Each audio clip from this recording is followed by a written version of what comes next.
에베소서 1장입니다. 그의 능력이 그리스도 안에서 역사하사 죽은 자들 가운데서 다시 살리시고 하늘에서 자기의 오른편에 앉히사 모든 통치와 권세와 능력과 주권과 이 세상뿐 아니라 오는 세상에 일컫는 모든 이름 위에 뛰어나게 하시고 또 만물을 그의 발 아래에 복종하게 하시고 그를 만물 위에 교회의 머리로 삼으셨느니라. 교회는 그의 몸이니 만물 안에서 만물을 충만하게 하시는 이의 충만한 힘이니라. 아멘. 네, 하나님께서 예수 그리스도를 살리시고 그런 다음에 예수 그리스도를 교회의 머리가 되게 하셨다라고 그렇게 말씀하고 있는 것을 봅니다. 교회는 그의 몸이니 예수 그리스도의 몸이니 만물 안에서 만물을 충만하게 하시는 이의 충만함이니라 라고 에베소 교회에 편지하면서 언급하고 있는 것을 봅니다. 오늘 우리가 성경의 교리 10가지 중에서 9번째를 하게 됩니다. 9번째 교회에 대해서 합니다. 우리가 지난 시간에 그 구원론에 대해서 함께 살펴보았죠. 구원에 관해서 함께 살펴보았는데 우리 다른 부분은 생략하고 지난주에 한 것만 잠깐 살펴봅시다. 구원의 근거는 구원은 하나님이 믿는 자에게 주시는 선물이다. 구원은 하나님께서 믿는 자 예수 그리스도를 주와 구주로 믿는 자들에게 주시는 선물이다. 이렇게 또 지 혼자 나가. 예. 본다고 보는데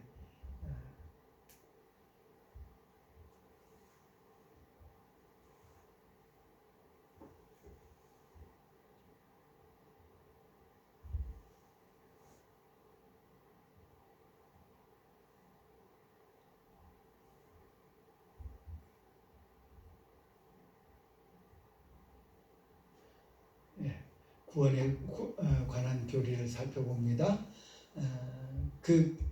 구원의 근거는 구원은 하나님이 믿는 자에게 주시는 선물이다라는 거 우리가 생각했습니다.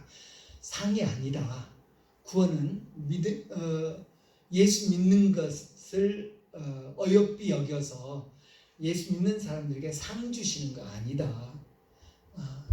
그러면 믿음에 따라서 만약 상이라면 믿음의 정도에 따라서 어떤 사람은 뭐 구원을 많이 주고 어떤 사람은 적게 주고 그거 아니지요. 구원은 전적으로 하나님의 선물임을 성경 전체에서 강조하고 있는 것을 봅니다. 의로는 우리 스스로의 노력, 우리 스스로의 의로는 구원받을 만한 사람이 없다라고 성경은 분명하게 말하죠. 그 구원의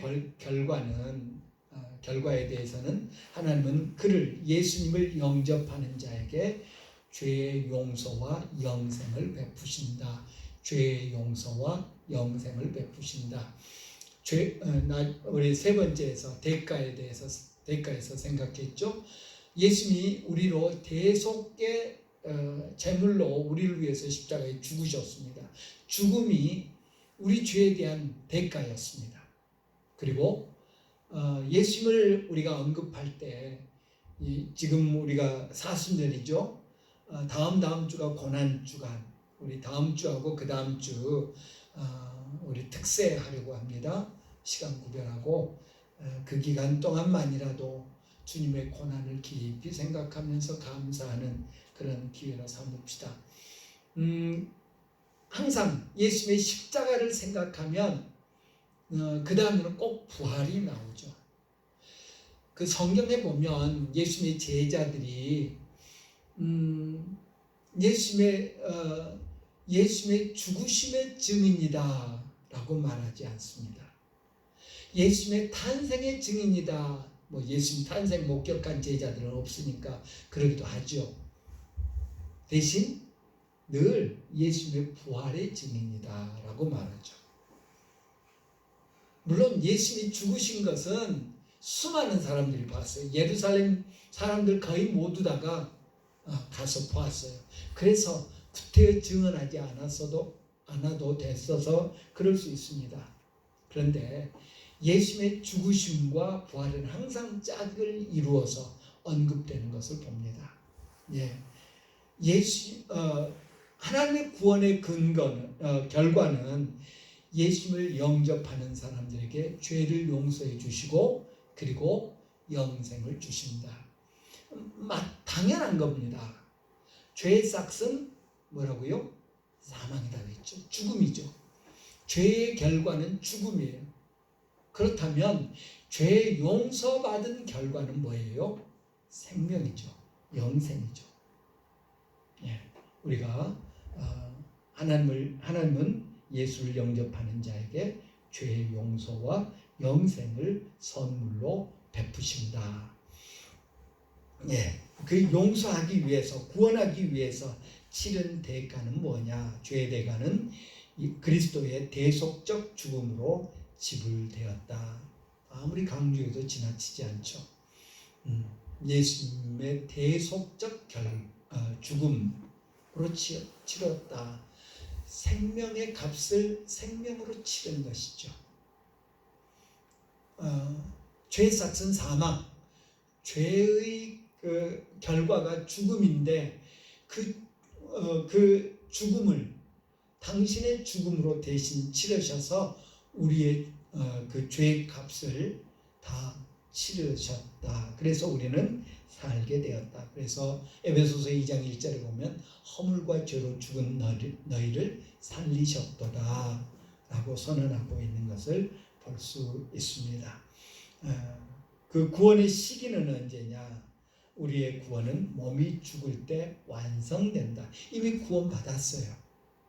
그런데 그 구원의 완성은 우리의 몸을 벗을 때. 왜? 우리 몸은 여전히, 우리가 죄에 대해서 생각할 때 봤죠? 우리 몸은 여전히 죄성이 있어서 범죄할 가능성에 항상 노출되어 있다. 우리가 성결한 삶을 살지만 그 성결의 정도가 이렇게 점점 성숙해 가지만, 그러나 성결한 삶을 산다고 해서 거룩한 존재가 하나님처럼 하나님의 완전한 분량까지 거룩해지는 것은 결코 아니다.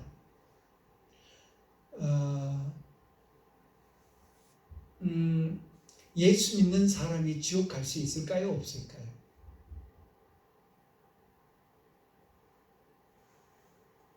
질문이 이상한가요?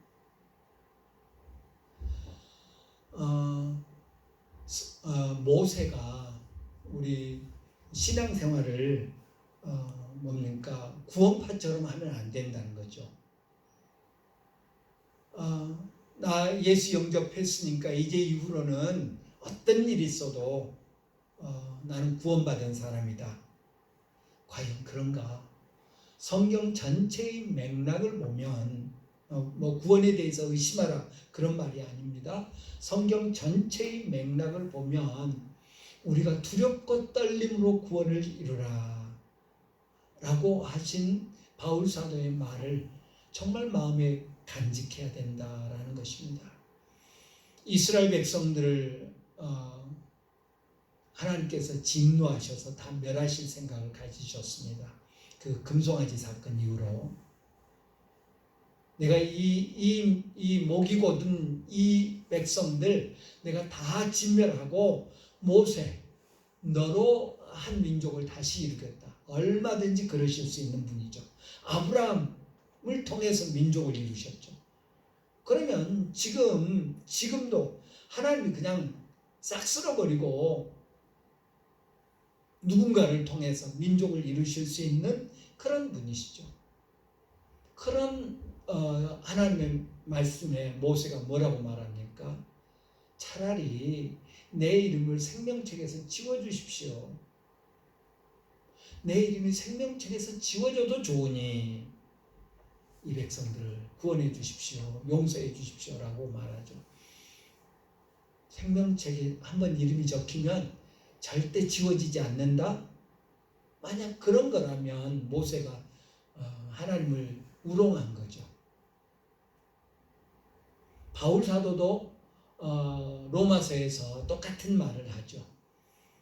유대인들이 이방인들이 구원받고 유대인들은 버림받는데 그렇다면 만약에 유대인들이 다 버림받은 거냐, 유대인들이 멸망할 거냐라고 이야기하면서 바울 사도가 만약 그런다면 나도 내 형제 중에 끊어줘도 좋다. 내 백성이 구원받는 일이라면 내 형제 중에서 끊어줘도 좋다라고 말하죠. 같은 맥락의 말입니다. 바울 사도는 고백하기를 다른 사람은 다 천국으로 인도하면서 나는 버림을 받을까 걱정한다라고 말하죠. 그 말은 바울 사도가 구원의 확신이 없다가 아니라 그런 두려움으로 신앙생활을 하고 있음을 언급하는 것이라고 말할 수 있을 것입니다. 우리의 구원은 따놓은 당상은 아니라는 거죠. 그런 맥락들을 우리가 살펴보면 하나님 우리를 도우셔서 우리가 하나님으로부터 떠나지 않도록 붙들어 주시겠지만 제가 여러 차례 비유로 말씀드렸습니다. 탕자가 아버지 집을 떠났어요. 나중에 돌아와서 해피엔딩으로 끝납니다만은 만약에 돌아오지 않았더라면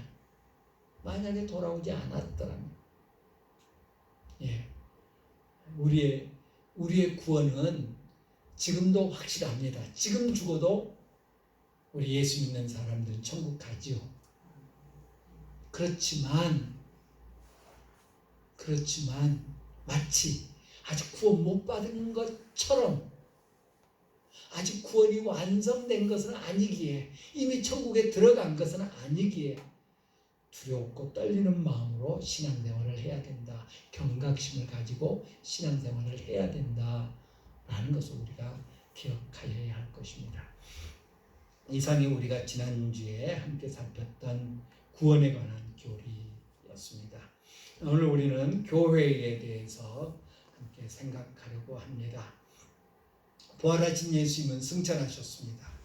부활하신 예수님은 승천하셨습니다. 그래서 더 이상 우리는 예수님을 눈 대 눈으로 볼 수 없는 그런 상황이 되었습니다. 그 누구도 우리 착각하지 맙시다. 종종 이상한 사람들이 예수님 보았다고 그럽니다. 예수님 보았다고 그럽니다.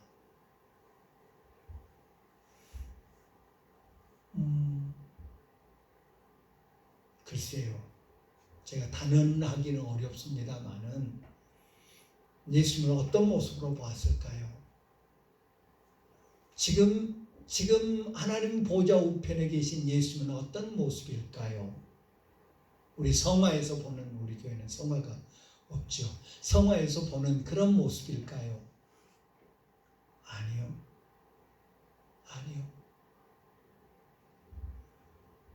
저 신학교 다닐 때 저희 히브리어를 가르치셨던 교수님이 계셨는데 그분은 그렇게 태평하셨어요. 그래가지고 제가 지금 히브리어를 하나도 못 읽어요. 얼마나 태평하게 가르치셨든지. 아무튼 그런 분이 계셨는데 그분이 이렇게 뒤로만 머리가 있고 전체가 머리가 없으셔요. 그분이 수업 시간에 하시는 말씀이 천국에서도 이런 모습을 보면 나 천국 안 가 그러시더라고요. 천국에서도 이런 대머리로 죄송합니다. 대머리라고 해서 아무튼 그렇게 머리 없는 모습으로 산다면 나 천국 안 가 그러면서 농담을 하셨습니다. 예수님의 엠마오로 가던 두 제자가 예수님을 못 알아봤습니다. 베드로조차도 갈릴리 호수에서 고기 잡다가 예수님 못 알아봤습니다. 막달라 마리아가 예수님을 못 알아봤습니다. 마리아야 불러주니까 알아차렸습니다. 주님이 깨닫게 해주실 때야 알아차립니다. 엠마오로 가던 두 제자도 떡을 떼서 이렇게 주니까 하고 알아봤는데 이미 예수님 뿅 하고 사라지셨습니다. 그러니까 부활하기 전에 예수님과 부활 후의 예수님은 다릅니다. 차원이 다른 제자들이 모여 있고 문이 닫혔더라. 그런데 예수님은 그 가운데 나타나십니다. 아무튼 그래서 오늘날 뭐 예수님을 봤다. 뭐 전에 뭐 지금 그 교도소에 나왔나요? 교도소에 아직도 있나요? 그 성폭행 때문에 교도소 간 뭐 S교회, 서울 S교회, 그죠? 그 목사님은 저기 지금 성령님 와 계신다고 그랬다는데 설교 중에 또 어떤 목사 님자를 붙이기가 참 제가 마음이 그런데 예수님도 나한테 꼼짝 못한다고 그런 소리를 해대고 그런 사람들이 있습니다. 속지 맙시다. 우리 주님은 지금 우리가 눈으로 볼 수 있는 그런 가시적인 존재가 아니라는 것입니다. 그래서 예수님이 교회를 이 땅에 세우셨습니다. 보이지 않는, 볼 수 없는 예수님을 볼 수 있게 만들기 위해서 당신의 몸인 교회를 이곳에 두셨습니다. 그래서 사람들은 교회를 보면서 누구를 봐요? 예수님을 봐요. 그렇게 만드셨습니다. 그래서 교회를 가리켜서 그리스도의 몸이다 라고 그렇게 성경은 표현하고 있는 것인지도 모릅니다. 우리는 예수님이 이 땅에서 하시던 일을 뒤이어서 하는 그리스도의 계승자들입니다. 그가 말씀하셨던 것을 우리가 말해야 되고요. 그가 하셨던 일을 우리가 계속해서 해야 되고요. 그의 뜻을 계속해서 이 땅에서 펼치는 그런 우리들이 되어야 할 것입니다. 그럼에도 불구하고 오늘날의 교회들은 극단적인 두 모습을 보입니다. 어떤 교회는 외면을 당하고요. 어떤 교회는 끼리끼리 모여서 뭔가 새로워지는 모습을 보이기는 하는데 그것이 과연 주님을 기쁘시게 하는 모습인가 우리가 생각해 봐야 합니다. 그 미국 속담에 이런 속담이 있습니다. 목욕물과 함께 아이를 버렸다. 아이를 목욕통에 넣고 목욕통에서 목욕을 시켰어요. 그리고 목욕물을 버리면서 아이까지 버렸대요. 황당한 말이죠. 우리 속담에는 벼룩 잡으려고 초가상간 태운다는 말이 있죠. 그하고도 비슷한 말이죠. 이 개혁한다는 교회들이 개혁을 하면서 교회 안에서 일어나는 여러 가지 일들을 처리하는 과정에서 정말 중요한 것들까지도 버리는 이 개혁주의 교회들에 대한 비판의 메시지가 이런 식으로 표현됩니다. 목욕물과 함께 아기를 내던졌다 라는 말입니다. 그래서 교회 안의 리더들이, 교회 안의 지도자들이 세상으로부터 존경받는 일이 정말 사라졌습니다. 교회 안에서 그 교회의 지도자들이 세상으로부터 존경받고 영향력을 행사하는 그런 일이 사라졌습니다. 물론 이 외면당하는 교회이기 때문이기도 하죠. 더 이상 교회가 영향력을 잃고 교회 지도자들이 보여주는 모습이 지난 몇 년 동안 최근 뭐 한 10여 년 동안 엉망진창이잖아요. 물질 문제, 또 성 문제, 뭐 이런 것들로 인해서 지도자들 스스로 이렇게 영향력을 잃었습니다. 뿐만 아니라 교회 안에서 잘못된 부분들을 바로잡는다고 하면서 교회 안에 정말 보존해야 되고 되고 가치 있는 것들까지 함께 버려버리는 그 목사님들 사이에 우스갯소리로 그런 말을 한답니다. 요즘 그 변호사들이 목사들 때문에 먹고 산다는 그런 말을 한답니다. 바울 사도가 고린도 교회에 편지하면서 고린도 교회 성도들의 잘못을 지적하면서 왜 교회 문제를 세상의 법정으로 가지고 가느냐라고 책망하죠. 오늘날 그렇습니다. 대단히 죄송한 이야기입니다만은 우리 교단도 지금 그런 법정 싸움을 하고 있습니다.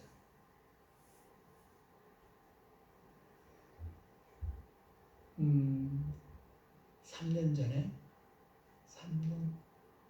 3년 전이니까 횟수로 3년 됐는데 우리 교단 총무 선거를 하는데 교단 총무 선거를 하는데 어떻게 된 게 그 대의원 수보다 투표용지가 더 나왔어요. 말이 됩니까?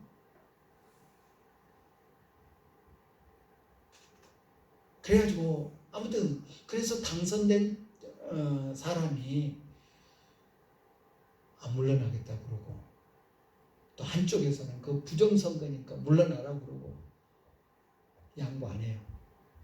타협 안 해요. 3년 전 일인데 지금까지 계속 법정 싸움을 하고 있습니다. 세상 법정에서. 세상 법에서 뭐 이렇게 판결이 났어요. 그랬더니 또 불복하고 또 상고하고 이러고 있어요. 그러니 세상이 교회 밖의 사람들이 교회 지도자들을 존경합니까? 알아줍니까? 그들의 말을 들으려고 합니까? 아니죠.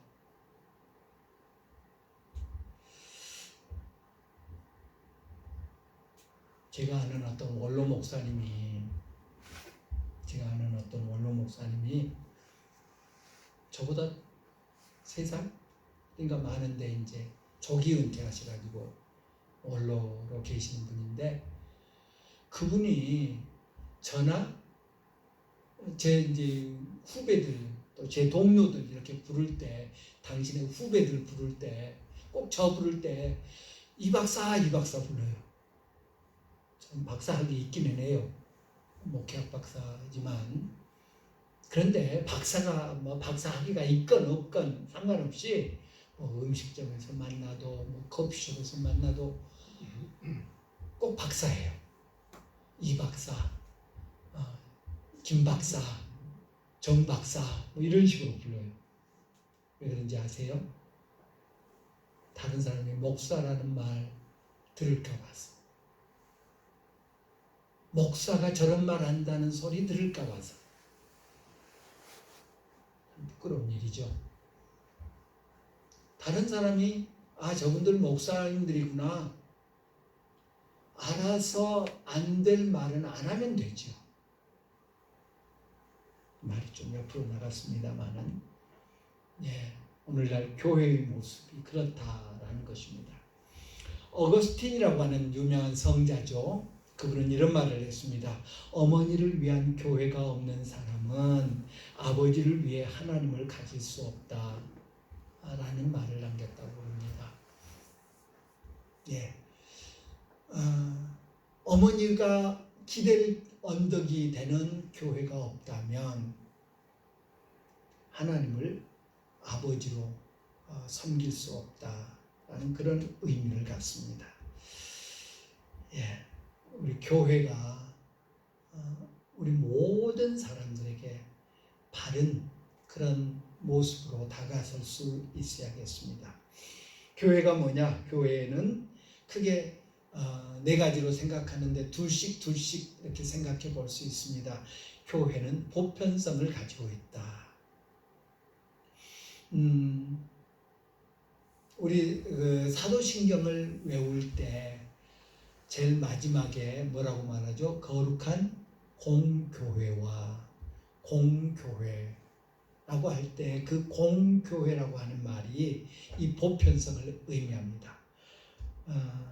보편적인 교회는 모든 예수를 믿는 자들이다. 교회는 모든 예수 믿는 자들이 교회다. 인종, 혈통, 언어, 혈색, 지역 이런 거 상관없이 예수 믿는 모든 우주에 사는, 지구에 사는 예수 믿는 모든 사람은 교회다. 교회가 예수 그리스도를 믿는 사람들의 모임이라고 할 때 그 의미가 바로 공교회 혹은 보편적인 교회를 의미합니다. 예수 믿는 사람들의 모임이 바로 이 교회의 보편성입니다. 교회는 그리스도의 몸입니다. 초대교회 때부터 예수님의 재림 때까지 예수 믿는 모든 사람들은 교회다. 과거에, 현재, 그리고 앞으로도 예수 믿었고 예수 믿고 있고 예수 믿을 모든 사람들은 그리스도의 몸이다. 그 사람들을 가리켜서 보편적 교회다라고 말합니다. 오순절이 시작되었고 재림 때에 절정을 이루게 될 것이다 라고 생각할 수 있습니다. 이제 오순절 때 시작되었고 예수님 재림할 때 이제 교회가 완성되겠죠. 이 땅에서 그리스도의 대표자들이다. 그리스도를 대표하는 사람들이다. 아까 말씀드렸죠. 보이지 않는 그리스도, 더 이상 볼 수 없는 그리스도를 보여주기 위해서 예수님이 교회를 세우셨다. 그리고 우리를 가리켜서 니들이 내 몸이다. 그러면 뭡니까? 아니, 몸을 보면 그 그리스도의 몸이니까 우리를 교회를 보면 예수님을 본다는 그런 의미를 갖죠.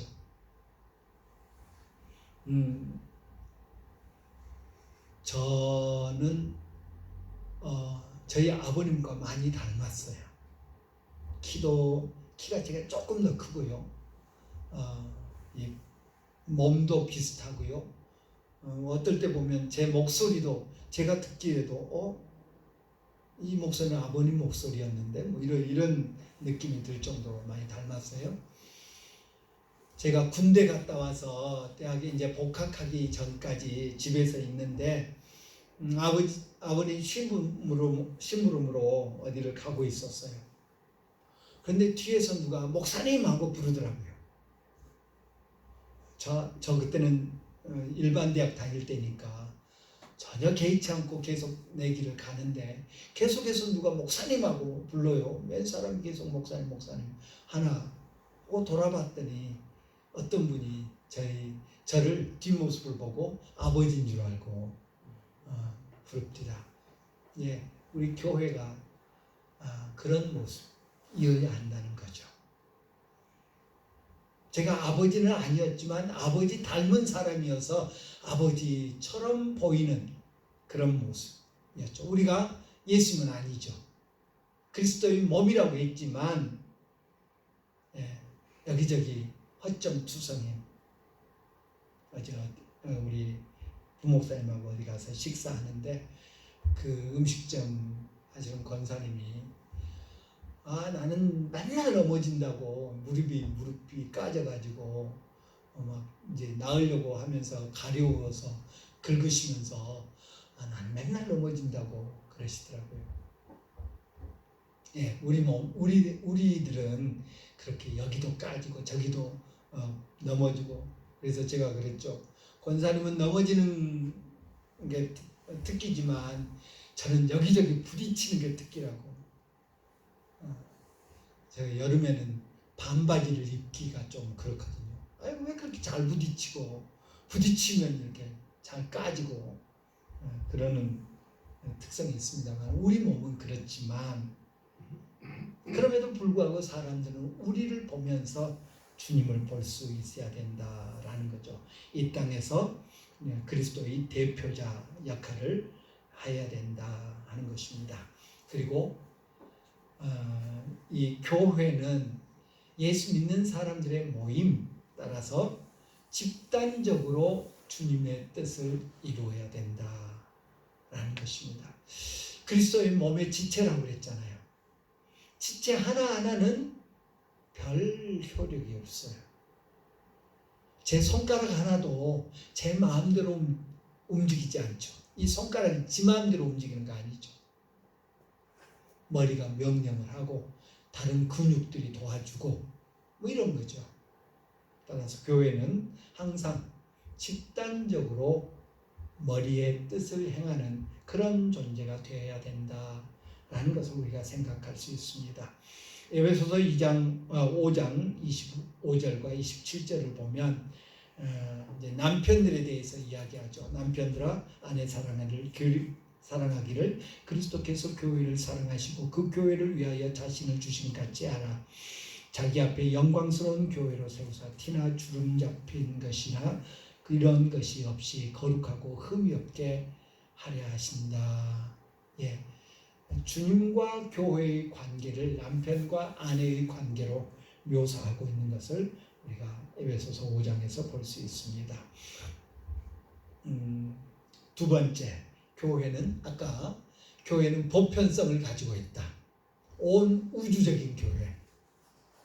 모든 믿는 사람이 교회다 라는 그런 특성을 가지고 있다면 한편으로는 지역성을 가지고 있습니다. 지역교회라고 그러죠. 이 지역교회는 보편적인 교회의 책무를 수행하기 위해서 조직된 신자들의 지역 모임이 지역교회죠. 우리가 흔히 교회라고 말할 때 이 지역교회를 의미합니다.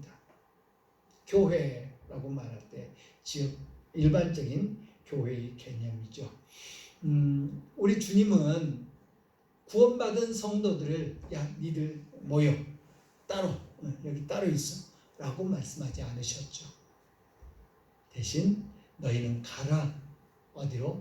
세상으로 보내셨습니다.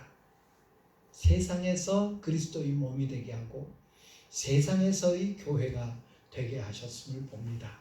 성경에도 보면 로마서, 고린도 전후서, 갈라디아서 뭐 등등 데살로니가, 에베소 교회, 빌립보 교회, 데살로니가 교회 등등을 언급하죠. 그 지역 이름이지 않습니까?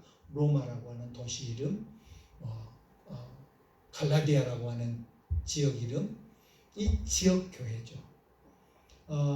저희 교회가 옛날에는 초대교회였어요.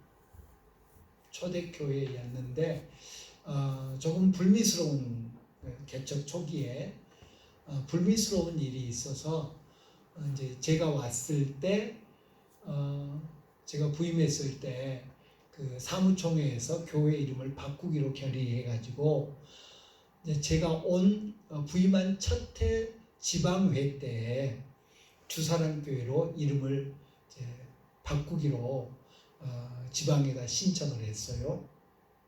그랬더니 그 지방회에 지금 돌아가셨습니다마는 지방에 아주 그 당시에도 원로 장로님이셨어요.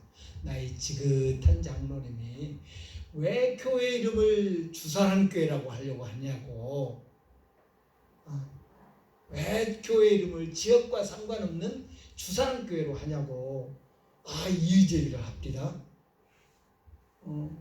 그래서 여차저차 우리 교회 사정상 지역 주민들에게 새로운 모습으로 다가서기 위해서 그렇게 한다고 그러니까 그러면 그때 이제 저희 교회가 약대동에 있었거든요. 그 다니엘병원 앞 건너편에. 그러면 약대교회라고 하든지 약대중앙교회라고 하든지 약대제일교회라고 하든지 약대동 이름을 넣어야지. 예.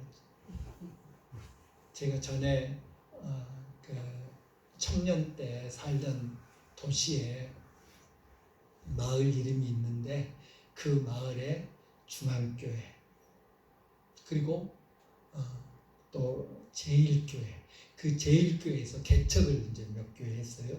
제일교회, 그 다음 개척한 교회는 제2교회, 그 다음 개척한 교회는 제3교회, 제4교회는 안 합니다. 주구사처럼 그러는지. 예, 그게 이제 지역의 의미죠. 오늘날에는 이제 그런 지역 이름을 꼭 따야 된다는 그런 저기들을 하지 않습니다만은 아무튼 이 로컬 처치라고 영어로 그러는데 지역 교회, 지역성을 가지고 있다. 하나님께서는 지역에서 동네에서 마을에서 주님의 목적을 이루게 하기 위해서 따로 이렇게 세우셨음을 우리가 성경에서 봅니다. 고린도전서 1장 1절 2절에 보면 바울과 소스데네는 고린도에 있는 하나님의 교회 곧 그리스도 예수 안에서 거룩하여지고 성도라 부르심을 받은 자들과 또 각처에서 우리 주 곧 그들과 우리의 주 되신 예수 그리스도의 이름을 부르는 모든 자들에게 편지한다라고 그렇게 언급하고 있는 것을 봅니다. 고린도에 있는 교회, 한 지역에 있는 교회. 그래서 이제 그것을 우리가 지역 교회라고 부르기도 합니다. 또한 교회는 지도자와 청중으로 구성되어 있음을 봅니다. 영적으로 성숙하여서 따라야 할 교회에 있는 지도자를 하나님께서 세우셨습니다. 우리 주님께서 교회의 지도자들을 세우셨더라. 일꾼이죠. 지도자 하면 우리는 뭐 감투로 생각하는데 그 지도자의 영어 표현을 보면 리더라고 하죠. 리더십, 리더. 리더는 뭐예요? 이끌어가는 사람을 의미합니다. 리드한다는 말이 이끈다는 말이지 않습니까? 예, 우리는 뭐 이끌어가는 사람 하면 대단한 사람으로 생각하는데 이끄는 사람이 성경 시대에 이끄는 사람 하면 목자를 생각하잖아요. 예수님은 목자를 언급하면서 당신은 선한 목자라고 하면서 선한 목자의 특징 중에 하나가 뭐라고요? 양을 위해서 목숨을 버리거니와 라고 말합니다. 맹수가 나오면 가서 싸워야 하는 사람이 선한 목자, 리더, 인도자인 것이죠. 교회는 그리스도의 물리적 표현이다. 아까 했던 말이죠. 보이지 않는 하나님을 보이는 당신의 몸으로 교회를 세우신 것이다. 세상은 교회를 통해 주님에 대한 생각을 결정합니다. 그래서 교회가 보여주는 모습을 보고 야 멋있다. 야 나도 저런 모습을 닮았으면 좋겠다 하면 교회 오는 거고요.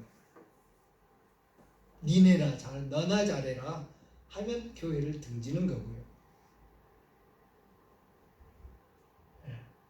교회의 사명을 수행하기 위해서 그래서 리더십 체계가 필요했다. 교회 시대를 구분할 때 사도행전의 교회, 사도행전 1장, 2장, 3장 등에 나오는 교회의 모습은 미셔너리 처치라고 부릅니다. 선교하는 교회. 그리고 이스라엘 예루살em 교회가 문제가 발생하죠. 그 과부들을 돌보는 일에 헬라파 유대인들이 항의하죠. 왜 그 헬라파 그 과부들은 제대로 안 하고 히브리파 유대인들만 제대로 돌보느냐 해서 이제 7 집사가 등장하게 되죠. 그때를 가리켜서 ministering church라고 부릅니다. 사역하는 교회, 일하는 교회. 좋지 않은 부분임에도 불구하고 베드로 사도는 이 성도들을 돌볼 사람을 택해라. 우리 사도들은 말씀 가르치는 일과 기도하는 일에 전무하겠다. 그리고 그 결과 교회가 놀랍게 부흥해 갔다고 사도행전은 기록하고 있는 것을 봅니다. 성도들을 돌보는 일 역시 주의 일이요 그 일을 위해서 리더들이 세워졌다. 그래서 로마서 12장이나 고린도전서 12장에 보면 이제 은사에 대해서 언급하고 있고 그 은사에 따라서 세워지는 직분들을 언급하고 있는 것을 봅니다. 사도, 목사, 교사, 장로, 집사 등등이 언급되고 있는 것을 봅니다. 이 지도자를 세우는 방식에는 매우 자유로웠습니다. 그런데 지도자의 자격에 대해서는 아주 세밀한 지시가 있는 것을 봅니다. 특별히 우리 디모데전서, 디모데후서에 보면 장로는 이런 사람이어야 된다, 집사는 이런 사람이어야 된다. 그 자격 조건을 잘 아주 세밀하게 언급하고 있는 것을 봅니다. 무엇보다도 사람들로부터 인정받아야 된다. 칭찬받는 자들, 처음에 7 집사 택할 때도 그랬죠. 또 뭡니까? 가룟 유다를 대신해서 사도 12 채우기 위해서 뽑죠. 마띠아를 뽑을 때도 성령이 충만하고 성도들에게 칭찬받는 사람, 이렇게 언급하고 있는 것을 볼 수 있습니다. 뭐 하나님이 택하셨는데 라고 그렇게 말할 사람이 혹 있을지 모르겠습니다. 그런데 하나님께 인정받고 사람에게 칭찬받고, 그게 우리 그리스도인들이 드러내야 될 모습이다라고 생각됩니다. 마지막 중심 구절은 디모데전서 3장 보면 감독은 책망할 것이 없고 하나님의 남편이 되고 많은 그런 자격 조건을 말하고 있는 것을 봅니다. 지도자가 있는가 하면 일반 회중들도 있었더라. 보편적 지역적인 교회에 속한 모든 사람이 회중이죠. 어떤 그 책에 보니까 이거를 회중이라고 안 하고 성도라고 했습니다. 그러면 지도자는 성도가 아닌가? 예, 지도자도 성도입니다. 그 모든 교인들이 다 성도죠. 거룩한 자들, 구별된 자들이라는 거죠. 자칫 우리가 리더의 반열에 서면 자기와 다른 사람을 구별하려고 하는데 결코 그렇지 않죠. 하나님 앞에서 우리 모두가 예배자요, 모두가 성도요, 모두가 똑같은 하나님을 섬기는 자다라는 것을 기억해야 되겠습니다. 예수 그리스도를 영접한 모든 성도가 바로 회중이라고 말할 수 있죠. 그리스도의 몸의 지체로서 다른 성도와 연합해야 합니다. 지속적인 성장을 통해서 그리스도의 뜻을 성취하는 데 헌신하여야 합니다. 우리 주일날도 교회에 대해서 요즘 말씀드리고 있는데, 우리 회중들의 역할은, 성도의 역할은, 지체의 역할은 내 스스로를 성장시키는데 부단히 힘써야 된다. 왜? 지체의 성장을 통해서 몸이 성장하니까. 핵심 구절은 히브리서 10장에 보면 서로 돌아보아 사랑과 선행을 격려하고 모이기를 피하는 어떤 사람들의 습관과 같이 하지 말고 오직 권하여 그날이 가까움을 볼수록 더욱 그리하자. 우리 모든 회중들이, 우리 모든 멤버들이 해야 할 일입니다. 목사인 저도 그렇고요, 우리 요초등부 아이들도 그렇고요. 서로 돌아보아 사랑과 선행을 격려하며 모이기를 피하는 어떤 사람들의 습관과 같이 하지 말고 서로 권하여 그날이 가까움을 볼수록 더욱 힘쓰자라는 것을 기억해야 되겠습니다. 기도합시다.